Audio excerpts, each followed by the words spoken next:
Bismillahirrahmanirrahim. Assalamualaikum warahmatullahi wabarakatuh.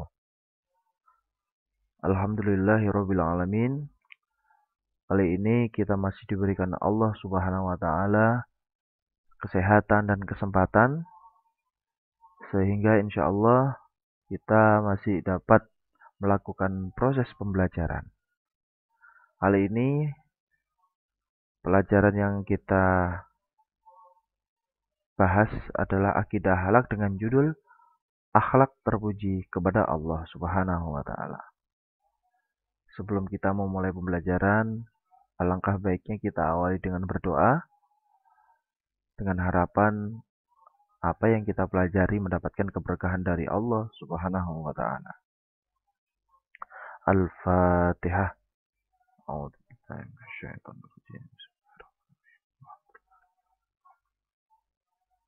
Iya, iya,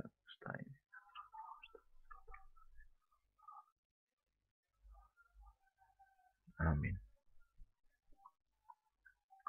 Baik, di bab sebelumnya kita sudah mempelajari apa itu akidah Islam, kemudian sifat-sifat Allah. Nah, di sini kita akan belajar tentang akhlak terpuji kepada Allah sebagai bukti bentuk penghambaan kita dengan menanamkan dan membiasakan akhlak-akhlak mulia ini kepada yang ditujukan kepada Allah Subhanahu wa taala. Ya. Ada beberapa yang kita bahas tentang akhlak terpuji kepada Allah ini yang mana kita akan lakukan khusus atau spesial kepada Allah Subhanahu wa taala. Apa saja itu? Mari kita bahas. Yang pertama taubat. Ya.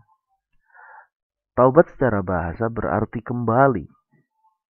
Sedangkan secara istilah berarti kembali ke jalan yang benar dengan didasari keinginan yang kuat dalam hati untuk tidak kembali melakukan dosa-dosa yang pernah dilakukan sebelumnya. Nah, setiap manusia itu pasti memiliki sebuah kesalahan.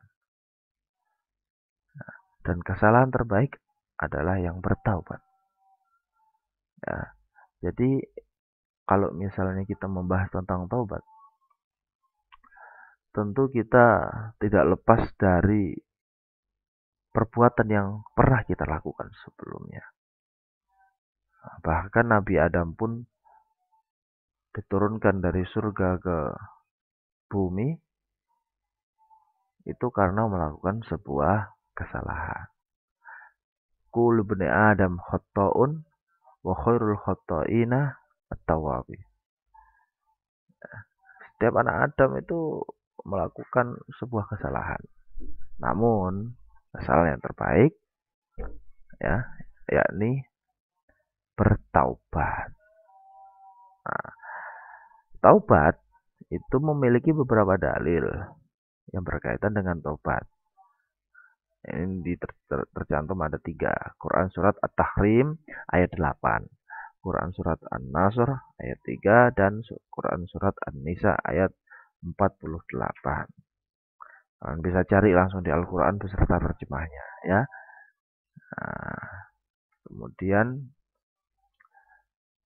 jenis dan syarat taubat itu dibagi menjadi 2. Sebuah perbuatan manusia yang berbentuk kesalahan. Nah, ada 2 pembagian, yang mana 2 pembagian ini mencakup jenis dan syarat. Dalam tanda petik, ini taubat. Nah, taubat menyangkut dosa terhadap Allah. Ini yang pertama. Jadi, sebuah kesalahan itu ada jenis dan syaratnya harus bagaimana. Nah, taubat yang pertama menyangkut dosa terhadap Allah. Kalau kita melakukan kesalahan, itu kesalahan itu ada 2 macam. Yang pertama, taubat menyangkut dosa terhadap Allah. Yang kedua, taubat menyangkut dosa terhadap sesama manusia. Nah, taubat menyangkut dosa terhadap Allah itu syarat taubatnya ada 3. Yang pertama meninggalkan perilaku dosa itu. Ya, ya tentu saja kalau kita melakukan kesalahan kepada Allah, syaratnya ya meninggalkan perilaku dosa itu. Kalau kita berbuat maksiat, sekecil apapun itu, bagaimana cara kita meminta maafnya kepada Allah? Ya dengan bertobat. Dengan cara meninggalkan perilaku dosa yang telah kita lakukan. Nah, syarat kedua adalah menyesali perbuatan maksiat yang telah dilakukan. Kalau sudah kita meninggalkan perilaku dosa itu, kita harus menyesal. Ya. Karena taubat itu pasti di dalamnya ada unsur nadam atau unsur penyesalan. Jadi orang yang melakukan taubat itu pasti di dalamnya ada unsur nadam atau penyesalan.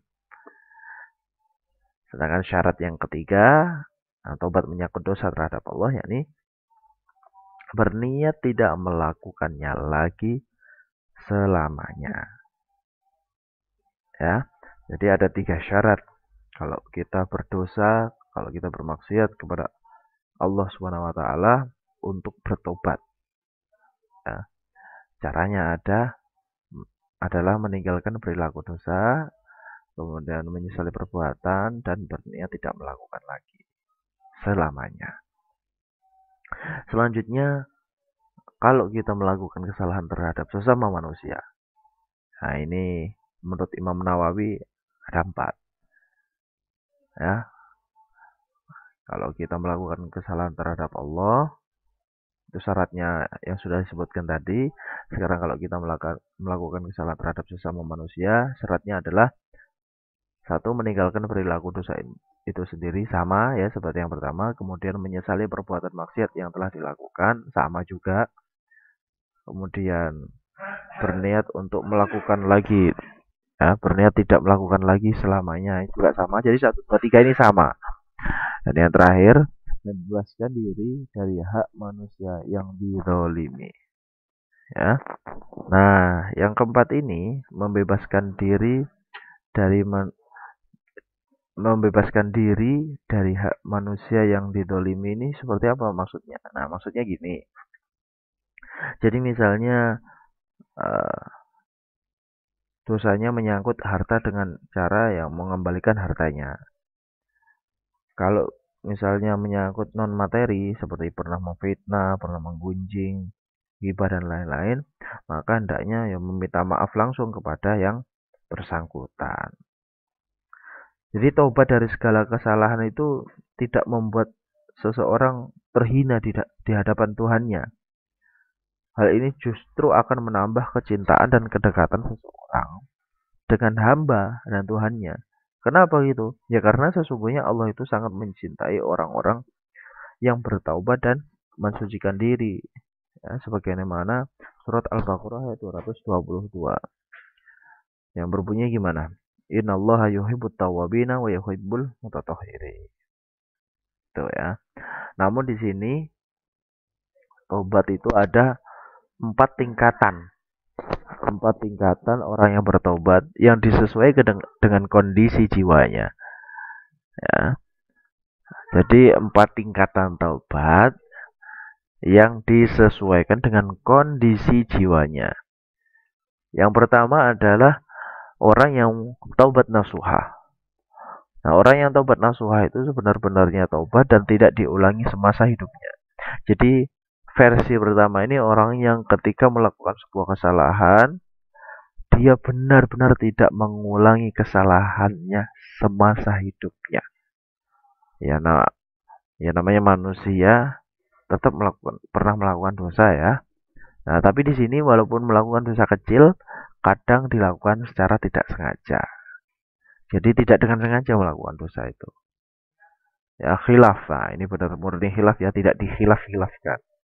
Nah, istilahnya apa? Nafsu mutmainnah atau jiwa yang tenang. Ini tingkatan paling atas bertaubat. Benar-benar tidak ngulangi lagi. Ya, taubat dan nasuha. Nah, kemudian yang kedua, orang taubat yang Semua dosa besar tidak diulangi, namun dosa kecil dilakukan tidak sengaja lalu cepat bertobat. Nah, yang versi kedua ini pernah melakukan dosa besar, ya, tidak diulangi, tapi ya melakukan dosa kecil secara tidak sengaja, ya cepat-cepat buru-buru bertaubat. Nah, seperti itu, hampir sama. Tapi bedanya yang satu benar-benar tidak pernah uh, mengulangi dosa itu lagi. Istilahnya adalah nafsu lawamah. Nah, ini tingkatan kedua. Nah, kemudian tingkatan ketiga adalah orang taubat yang tidak mengulangi lagi, namun kadang tak berdaya melawan hawa nafsu. Nah ini, jadi dia sudah bertobat, namun kadang-kadang kalah dengan nafsunya. Meskipun setelah melakukan kesalahan dia bertobat lagi, tapi terulang lagi, terulang lagi. Tapi dia masih ada dalam hatinya mengakui kesalahannya sehingga dia masih mau bertobat. Ini namanya nafsu musawalah. Dan yang keempat adalah orang yang taubat dari perbuatan dosa namun tidak ada penyesalan atas dosa yang telah dilakukannya. Ini yang paling bahaya. Dia taubat, tapi tidak ada penyesalan sedikit pun yang ada dalam hatinya. Akhirnya ya terus melakukan maksiat tersebut. Nah ini namanya nafsu amarah. Jadi ada nafsu mutmainnah, nafsu lawamah, nafsu musawalah. Ya. Dan yang terakhir adalah nafsu amarah. Ada 4 macam tingkatan orang yang bertaubat yang disesuaikan dengan kondisi jiwanya. Kemudian akhlak terpuji pada Allah yang selanjutnya adalah taat. Nah, taat itu secara bahasa artinya tunduk dan setia. Sedangkan secara istilah ya, artinya tunduk dan patuh kepada perintah dan aturan yang berlaku. Jadi taat kepada Allah ya berarti patuh terhadap segala perintah dan aturan-aturan yang dibuat oleh Allah dalam segala hal. Nah, perintah taat ini ada dalam Quran surat An-Nisa ayat 59. Ya. Nah, di dalam Quran surat An-Nisa ayat 59 ini diklasifikasikan. Maksudnya macam-macam taat. Jadi macam-macam taat itu dalam Quran surat An-Nisa itu dibagi menjadi 3. Yakni yang pertama taat kepada Allah Subhanahu wa taala, yang kedua taat kepada Rasul Nabi Muhammad SAW, mengikuti sunnah-sunnahnya ya. Kemudian yang ketiga adalah taat kepada ulil amri atau pemimpin pemerintah. Ya. Kalau kita sebagai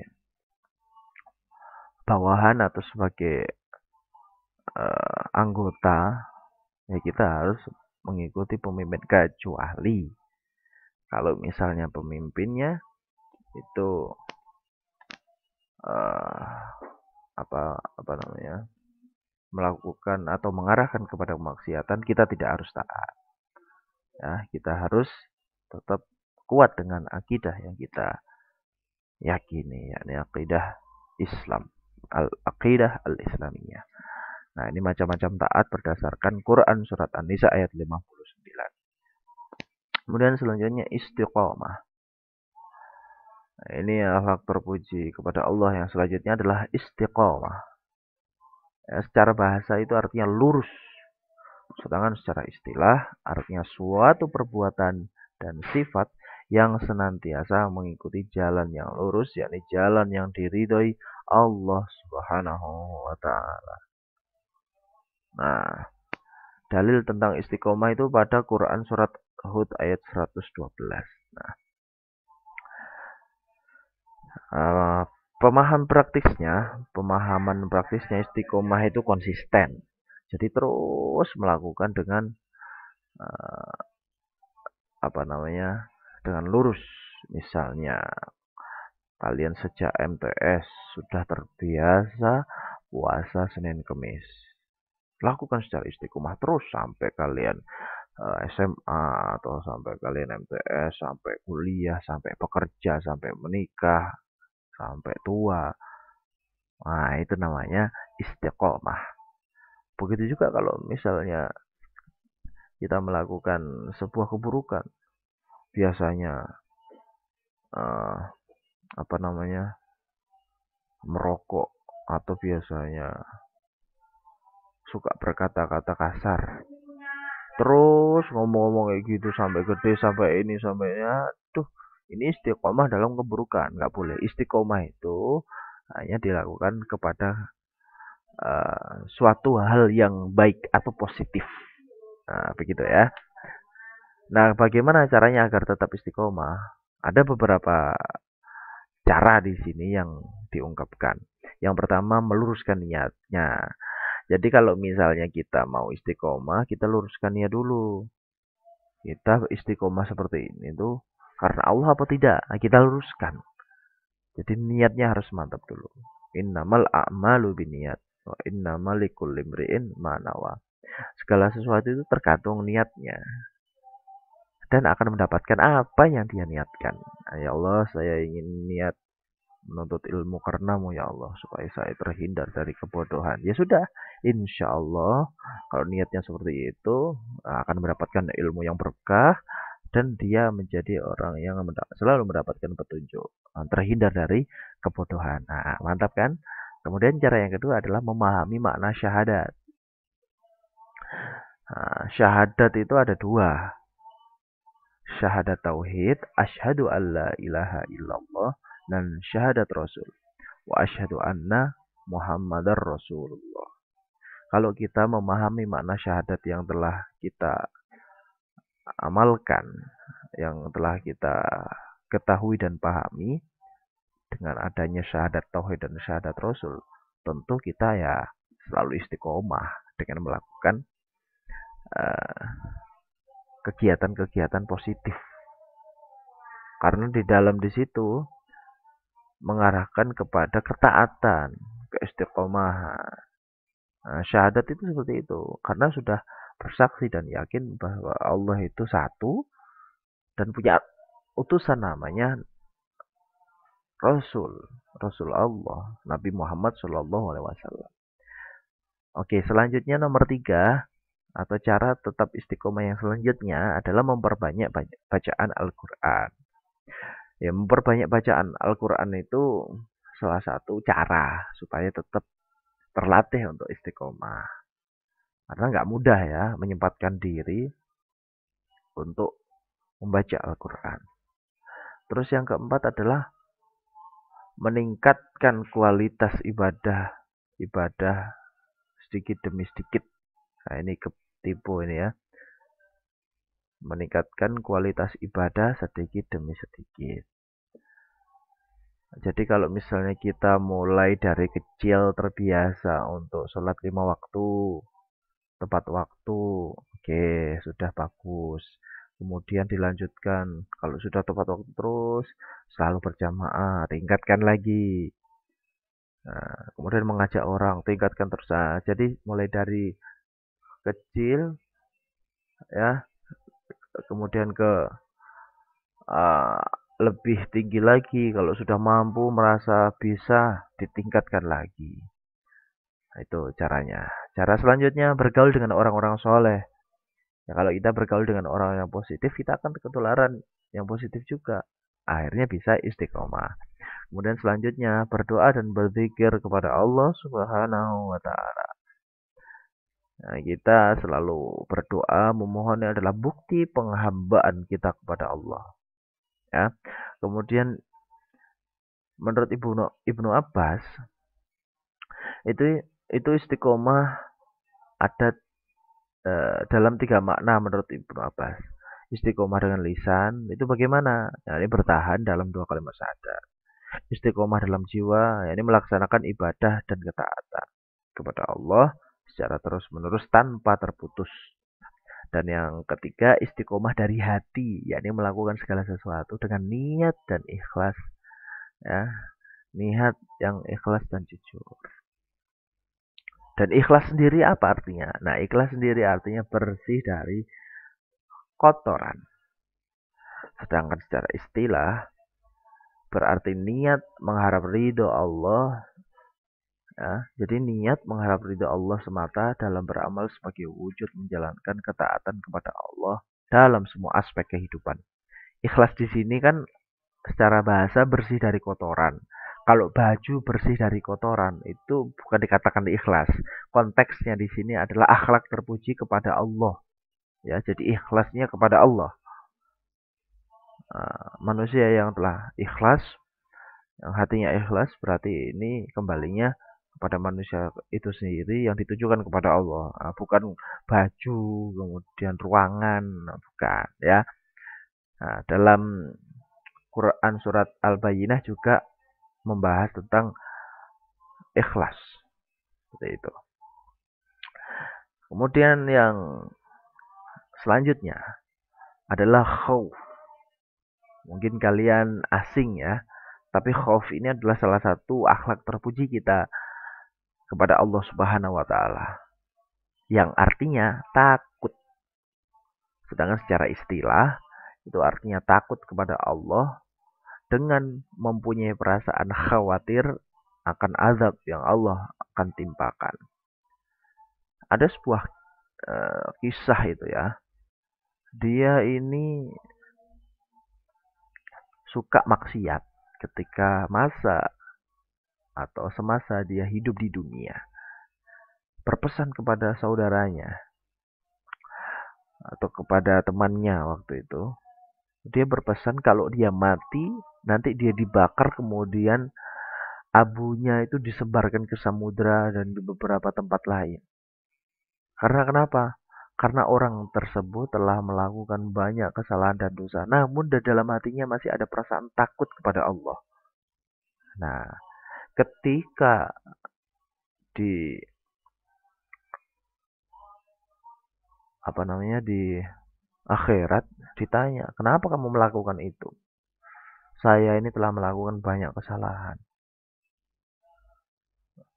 Saya sadar, saya itu melakukan kesalahan. Tapi saya ini masih takut kepada Allah. Makanya saya melakukan itu supaya setidaknya uh, setidaknya saya tidak terdeteksi. Nah, bahasanya gitulah. Tapi namanya Allah kan maha mengetahui segala sesuatu. Bahkan yang tersembunyi sekalipun. Ya akhirnya mendapatkan keringanan siksaan. Karena masih ada takut kepada Allah. Apalagi kita nanti insya Allah menjadi ahli-ahli surga. Amin. Ya. Jadi harus ada khauf ketika kita beribadah kepada Allah. Karena Allah itu maha kuasa. Sang pencipta alam semesta. Nah, selanjutnya. Kenapa manusia harus takut kepada Allah? Ya ini. Karena kekuasaan dan keagungan Allah. Karena balasan Allah. Karena taufik dan hidayah yang dia berikannya. Dan karena rahmat dan nikmat yang dilimpahkannya. Nah, selanjutnya. Orang yang takut kepada Allah itu punya ciri. Cirinya bagaimana? Beriman kepada yang gaib. Kalau orang yang nggak beriman bagaimana? Ngapain kita takut sama sesuatu yang kita tidak lihat? Allah kan tidak tampak, ya kan? Secara mata. Karena memang tujuannya untuk uh, keimanan kita, untuk menguji keimanan. Maka dari itu, kalau orang yang nggak percaya dengan hal gaib, ya sudah, bisa jadi dia tidak punya rasa takut, gitu loh. Nah, mereka yang mendirikan sholat. Nah, kalau misalnya orang yang terbiasa meninggalkan sholat Allah nggak tahu. Berarti dia nggak punya rasa khauf. Naudzubillah. Nah, insya Allah bukan anak-anak MTS ya. Kalau misalnya mau sholat, waktunya sholat, nggak sholat. Allah sekali-kali lah sholat. Astagfirullahaladzim. Bukan dari anak MTS itu. Saya yakin anak-anak MTS soleh-solehah semuanya ya. Jadi mendirikan sholat. Karena sholat itu imaduddin. Sholat itu adalah tiangnya agama. Baik, kita sudah mempelajari beberapa akhlak terpuji yang kita tujukan kepada Allah. Ya, yang mana di sana membahas tentang bagaimana kita bertaubat, bagaimana kita taat, ikhlas, istiqomah, sampai khauf ya. Kemudian dari akhlak terpuji yang kita pelajari ini, semoga kita bisa amalkan dengan baik dan maksimal. Dan alhamdulillahirabbil alamin. Kita sudah belajar tentang materi yang berjudul akhlak terpuji kepada Allah Subhanahu wa taala. Semoga bermanfaat dan semoga sukses. Sukses dunia maupun sukses akhirat. Amin ya rabbal alamin. Sekian penyampaian materi pada kali ini ya. Assalamualaikum warahmatullahi wabarakatuh.